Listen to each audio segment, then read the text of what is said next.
kaibigan, panahon na naman ng pagdadiet matapos ang masaganang kainan nitong holiday season. Eto, baka gusto niyong subukan ng nausong diet sa UK na nakakapagpapayat kahit para kumain ka ng marami. Okay, Narito po ang report.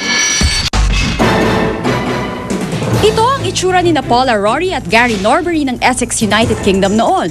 Pero heto na sila sa araw ng kanilang wedding. Halatang parehong sumeksi. At pagmamalaki nila, hindi sila nagpigil sa pagkain. Dahil sa kanilang na-discover na diet, pwedeng kumain up to sawa pero di pa rin tataba.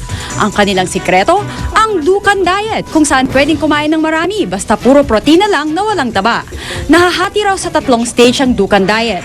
Simula sa tinatawag na attack phase, kung saan pwedeng mag-eat all you can ng lean protein foods tulad ng chicken, beef o eggs. Dito pa lang daw, bababa na ang iyong timbang dahil sa dami ng calories na kakailanganin para lang tunawin ang mga kinain mong protina.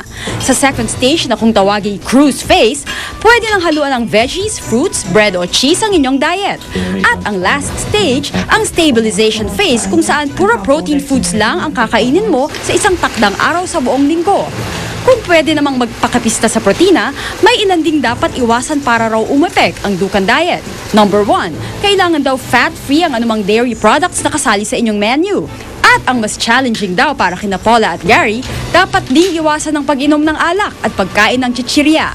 I've never been a size 12. I've always been size 14 to 16, and these later years 16 to 18. I know it's not a huge difference to everyone, but it made the world a difference to me. Para sa saksi, Rosetti Rivera, nag-uulat. Susunod na ang Reporter's Notebook at yan ang mga pangyayaring tinutukan inyong nag-iisang liga ng katotohanan.